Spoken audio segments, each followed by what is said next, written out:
আসসালামু আলাইকুম প্রিয় ভিউয়ার্স, যাদের কম্পিউটার নেই মোবাইল দিয়ে এমএস ওয়ার্ডের কাজ করতে চান তারা প্রথমে আপনার ডিভাইসের প্লে স্টোর থেকে এমএস ওয়ার্ড লিখে সার্চ দিবেন। অ্যাপসটি ইনস্টল হওয়ার পরে ওপেন করবেন। আমার আগে থেকে ইনস্টল করা ছিল তাই আমি ওপেন করলাম। হাতের ডানে প্লাস চিহ্নের এখানে ক্লিক করবেন। পরে আপনি নিউ এর নিচে পাবেন ব্ল্যাঙ্ক ডকুমেন্ট। ব্ল্যাঙ্ক ডকুমেন্টে আমি একটা এখন সেন্টেন্স লিখব যে আই অ্যাম এ স্টুডেন্ট। এই সেন্টেন্সটি আমার অনেক ফন্ট সাইজ অনেক ছোট হয়ে গেছে। আমি এটাকে আলতোভাবে চেপে সিলেক্ট করে এটার আমি ফন্ট সাইজ বাড়িয়ে নিব। 11 থেকে আমি এটা ফন্ট সাইজ বাড়িয়ে 36 করে নিলাম। এখন আমি চাচ্ছি এটাকে আমি বোল্ড করব। এই যে বি এর এখানে ক্লিক করলে বোল্ড হয়ে গেল। এটাকে আমি আবার আন্ডু করতে পারবো কম্পিউটারের মতো। আমি আন্ডু করে দিলাম। আমি চাচ্ছি এটাকে ইটালি করব, ইটালি করে দিতে পারবো। আমি চাচ্ছি এটাকে আবার আন্ডু করে আমি আন্ডারলাইন করে রাখবো, আন্ডারলাইন করতে পারবো। আমি চাচ্ছি এই সেন্টেন্সটা মাঝখানে আমি কেটে দিব। আমি আন্ডু করে নেই। এই যে এ বি এখানে চাপ দিলে কেটে যাবে। পরের যে স্টেপটা আছে আমি আন্ডু করে নেই, হাইলাইট। এখন আমি চাচ্ছি স্টুডেন্টটা আমি হাইলাইট করব। এটাকে আমি শুরু থেকে শেষ পর্যন্ত আলতোভাবে চাপ দিয়ে সিলেক্ট করব। সিলেক্ট করার পরে আমি এটাকে হাইলাইট করব। না, হাইলাইটে যে কালারগুলো আসছে এখন আমি এটা আবার চেপে ধরবো। চেপে ধরে হাইলাইটে যে কালারগুলো আছে, হলুদ আছে, হলুদে রাখতে পারবো। আমি চাচ্ছি না, এটা হলুদ না, এটা আমি সবুজে রাখবো, সবুজে রাখতে পারবো। এরপরে যে স্টেপটা আছে হাইলাইটের পরে ফন্ট কালার, আমি চাচ্ছি আইএমটাকে আমি ফন্ট কালারে রাখবো। এ দিয়ে সংক্ষেপে বুঝাইছে ফন্ট কালার। আমি চাচ্ছি এটাকে আমি লাল কালারে রাখবো, আমি রাখতে পারবো। আমি চাচ্ছি এটাকে আমি সাদা কালারে রাখবো, সাদা কালার রাখতে পারবো। আমি চাচ্ছি এটাকে আমি কালো কালারে রাখবো, রাখতে পারবো। এই ছিল কালার্সের কাজ। কালার্সের কাজের পরে আপনি যে সমস্ত কাজ করতে পারবেন, পরবর্তীতে আপনি এটাকে আন্ডু করে নেবেন। আন্ডু করে নেওয়ার পরে আপনার নিচে আছে ইম্পর্ট্যান্ট যেটা বুলেটসের অনেকগুলো প্রক্রিয়া আছে, বৃত্ত আছে, টিক চিহ্ন আছে। আপনি আপনার মতো করে ইউজ করতে পারবেন, সমস্যা নেই। এই যে টিক চিহ্ন হয়ে গেছে। আপনি যদি চান না আমি টিক চিহ্ন না আরও অন্য সিস্টেমে রাখবো, এই বুলেটসে আপনি সার্কেল সিস্টেমেও রাখতে পারবেন, এটা আপনার ইচ্ছা। তারপর আছে নাম্বারিং। এখন আপনি চাচ্ছেন আপনি 1 2 3-তে রাখবেন বা রোমান সংখ্যা ABCতে রাখবেন, আপনি ABCতে রাখতে পারবেন। আপনি চাচ্ছেন এটাকে আপনি রোমান সংখ্যায় রাখবেন, রোমান সংখ্যায় রাখতে পারবেন, এটা আপনার ইচ্ছা। নাম্বারিংয়ের পরে যে স্টেপটা আছে, আমি যদি সিলেক্ট করি পুরোটা, সিলেক্ট করলাম, করার পরে আমি চাচ্ছি এটা এই লেখাটাকে আমি কী বরাবর রাখবো। যদি আমি সাইডে রাখতে চাই সাইডে রাখতে পারবো, যদি চাই আমি না আমার মধ্যখানে থাকবে, মধ্যখানে রাখতে, আরও সাইডে রাখতে পারবো। আমি চাচ্ছি এটা আরও সাইডে রাখতে পারবো, আরও সাইডে রাখতে চাইলে রাখতে পারবো। এটা আমাদের উপর, কাজের উপর ডিপেন্ড করে। তারপর পরে যে কাজগুলো আছে ক্লিয়ার ফরম্যাটিং, তার নিচে আছে লাইন স্পেসিং। আমি এটা আগে আন্ডু করে নিই, তাহলে বুঝতে সুবিধা হবে। আমি আন্ডু করে নিলাম। এখন প্যারাগ্রাফ ফরম্যাটিংয়ে লাইন স্পেসিংয়ে যে কাজটা করব, এটা আমি যদি লং ডিস্টেন্সে নিই, 3 নিলে অনেকটা ডিস্টেন্স হয়ে যাবে। আমি চাই এটাকে আমি 2-তে রাখবো, আমি রাখতে পারবো। এই যে 2-তে রাখলাম, কাছাকাছি। আমি যে আরও কাছে রাখবো, 1-এ চাপলে আরও কাছে। এটা সচরাচর 1.5 ইউজ হয়। তারপর গেল প্যারাগ্রাফ ফরম্যাটিংয়ের কাজ। পরে যেটা আছে স্টাইলস। প্যারাগ্রাফ ফরম্যাটিংয়ের পরে আছে স্টাইলস। আপনি এই লেখাটাকে কী স্টাইলে রাখবেন, হেডিংয়ে রাখবেন না টাইটেলে রাখবেন। আমি টাইটেলে রাখলাম। আপনি যদি চান যে এই স্টাইল বাদে অন্য স্টাইলে রাখবেন, সাবটেল রাখতে পারেন, সমস্যা নেই, এটা আপনার ইচ্ছা। এই বিষয়টা গেল। এই হোমের বিষয়টা গেল। হোমের পরে যে বিষয়টা আছে আন্ডু করে দিই। হোমের পরে আছে ইনসার্টের যে বিষয়গুলো আছে, ব্ল্যাঙ্ক পেজ আছে, মানে একটা ফাঁকা পেজ। ব্ল্যাঙ্ক পেজে ক্লিক করলে একটা পেজ আমার ফাঁকা হয়ে গেল। আমি যদি এর পরে আবার ব্ল্যাঙ্ক পেজে ক্লিক করি, এই যে ব্ল্যাঙ্ক পেজে ক্লিক করব, আমি যদি আবার ব্ল্যাঙ্ক পেজে ক্লিক করি, ইনসার্টে যাই ব্ল্যাঙ্ক পেজে ক্লিক করব, এই যে আমার পেজটা আবার ব্ল্যাঙ্ক হয়ে গেল। হ্যাঁ, এই ছিল আর কি ব্ল্যাঙ্ক পেজের যে কাজগুলো। তারপরে আছে টেবিল। আমি চাচ্ছি এখন এটা আমি টেবিলের মধ্যে রাখবো। এই যে টেবিল সিস্টেম, আমি টেবিল করে রাখতে পারবো। আমি চাচ্ছি এটা আন্ডু করব। আন্ডু করে আমি টেবিল নিব, ইনসার্টে যাব, ইনসার্টে যাওয়ার পরে টেবিল, নতুন করে আমি টেবিল নিতে পারবো। আমি চাচ্ছি এটা এই টেবিলকে আমি মুছে ফেলবো। তাহলে আমি কাজ করার পরে এটাকে আবার আমি মুছে ফেলতে পারবো।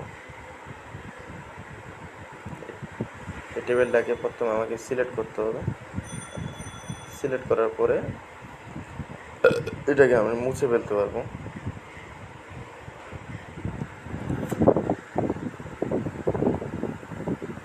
সিলেক্ট অল করলাম, এখন আমি এটাকে কাট করে ডিলিট করে দিব। এই ছিল টেবিলের কাজ। টেবিলের পরে ইনসার্টে যে কাজটা আছে, পিকচার ফটোসে গেলাম। ফটোসে যাওয়ার পরে আমি আমার গ্যালারি থেকে একটা আমার ইচ্ছা মতো একটা পিকচার নিব। সিলেক্ট করলাম, সিলেক্ট করার পরে আমি ডান করলাম, ডান করে আমি একটা পিকচার নিলাম। এখন পিকচার নিয়ে আমি এখানে কাজ করতে পারবো, বিভিন্ন শেডও দিতে পারবো। আমাকে ভালো লাগলো এটা শেডও দিলাম। আমি আমার ইচ্ছা মতো একটা শেডও দিতে পারবো। আমি যদি চাই না আমি আলাদা একটা শেডও দিব, এই শেডও দিতে পারবো। আমি চাচ্ছি এই পিকচারটা আমি ডিলিট করব, আমি আবার এখান থেকে ডিলিট করতে পারবো। এই যে ডিলিট করে দিলাম।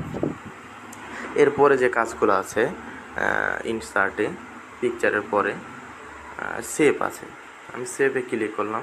আমি একটা সার্কেলে নিলাম। সার্কেলে নেওয়ার পরে আমি সার্কেলটা একটু বাড়িয়ে নিব। বাড়িয়ে নিয়ে এখানে আমি লিখব, অ্যাড টেক্সটে যাব। যদি ভিতরে লিখতে চাই অ্যাড টেক্সটে যাব। দেখলাম যে রাইহান, এই লেখাটা অনেক ছোট হয়ে গেছে। এখন আমি এটাকে সিলেক্ট অল করে ফন্ট সাইজ বাড়িয়ে নিব এই লেখাটা। তাহলে আমাকে আগে হোমে যেতে হবে। হোমের নিচে আছে ফন্ট সাইজ 11 আছে, এখানে আমি ফন্ট সাইজ বাড়িয়ে 48 করে নিব। তাহলে লেখাটা আমার বড় হয়ে গেল ফন্ট সাইজটা।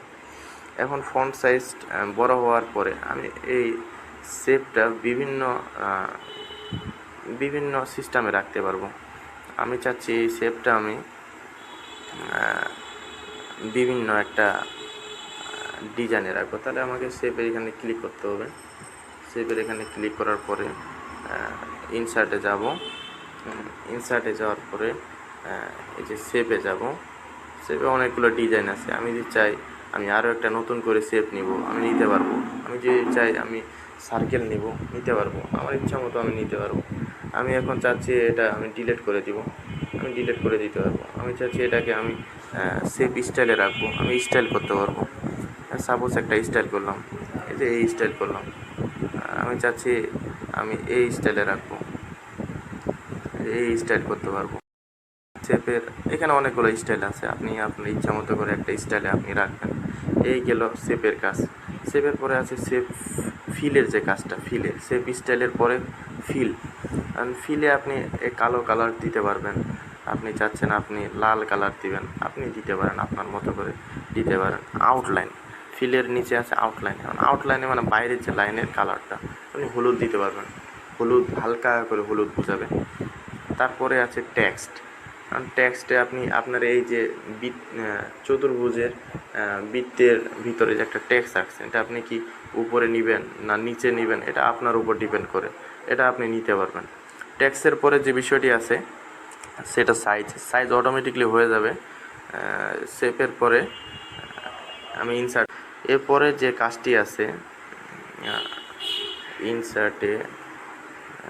ইনসার্টে যে কাজটি আছে ইকুয়েশন, এটা অটোমেটিকলি ইকুয়েশন থেকে যায়, এটা নিয়ে আমাদের কাজ করার কোনো দরকার নেই। তারপরে আমরা পরে চলে যাব ড্রয়ে।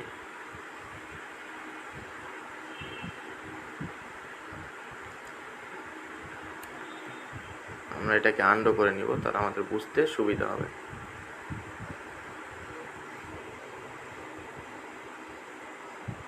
আন্ডু করে নিলাম। এখন আমরা চাচ্ছি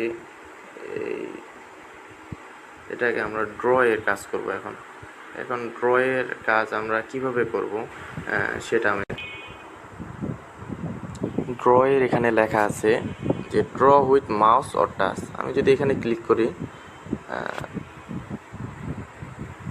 আমি মাউস দিয়ে অথবা হাতের আঙ্গুল দিয়ে আমি কিছু লিখতে পারবো। আমি রায়হান লিখলাম,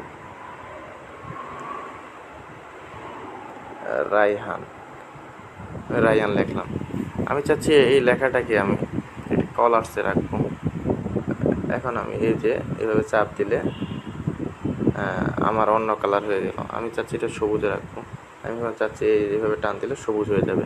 আমি চাচ্ছি এগুলোকে আমি মিশাবো, তাহলে আমি স্ট্রোক ইরেজারে যাব। এখন আমি যদি হাত দিয়ে আলতোভাবে চাপ দিই তাহলে এগুলো মুছে যাবে। তারপরে হাইলাইট, একটা লেখাকে আমি কিভাবে হাইলাইট করব। এখন আমি লালে নিলাম, লালে নিয়ে এখন আমি হাত দিয়ে আমি পেনে ক্লিক করব। তারপরে আমি আবার ড্র উইথ মাউসে যাব। এখন এটাকে এইভাবে যদি লিখি তাহলে কালার্স দিয়ে হাইলাইট করতে পারবো। এই যে আরটাকে আমি হাইলাইট করলাম, মানে বুঝিয়ে দিলাম যে এটা আর। আমি চাচ্ছি এটা আবার লাল রং দিয়ে আর দিব, তাহলে এইভাবে আমি দিতে পারবো। এই ছিল হাইলাইটের বিষয়টা। তারপর আছে কালার্স, বিভিন্ন আপনি কালারে পরিণত করতে পারবেন। আপনি একটা লেখা লিখবেন বা একটা সেন্টেন্স লিখবেন, তারপরে আপনি বিভিন্ন কালার্সে আপনি রাখতে পারবেন। তারপরে আছে কালারটা গেল, যাওয়ার পরে আছে লিঙ্ক এডিটর। আপনি একটা লেখা লিখে আপনি এডিট করতে পারবেন, এটা কোনো বিষয় না। তারপর আছে থিকনেস, আপনি এটাকে কীভাবে রাখতে চান, মোটা রাখতে চান, একটা লেখা কীভাবে আপনি রাখবেন, অনেক মোটা রাখতে চান, অনেক সল্ট রাখতে চান, এটা আপনার উপর ডিপেন্ড করবে। এগুলো কাজ করার পরে আপনি এগুলো রাখা আবার স্ট্রোক ইরেজারে যায় মুছে দিতে পারবেন। এই ছিল এমএস ওয়ার্ডের বেসিক যে জিনিসগুলো। আপনাদের রেসপন্স পাইলে ইনশাল্লাহ নেক্সট টাইমে আরও ভালো ভিডিও নিয়ে আসবো। সবাই ভালো থাকবেন। আসসালামু আলাইকুম।